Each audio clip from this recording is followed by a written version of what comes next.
ते काही परकीय शक्ती भारताला थांबवण्याचा प्रयत्न करत आहेत असं मुख्यमंत्री फडणवीस म्हणाले।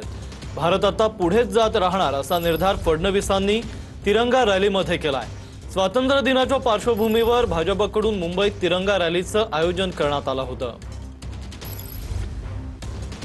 आता या भारताला कोणी थांबवू शकत नाही हे खरंय। काही शक्ती भारताला थांबवायचा प्रयत्न करतायत, काही परकीय शक्ती देखील हा प्रयत्न करतायत की भारताची घोडदौड थांबली पाहिजे।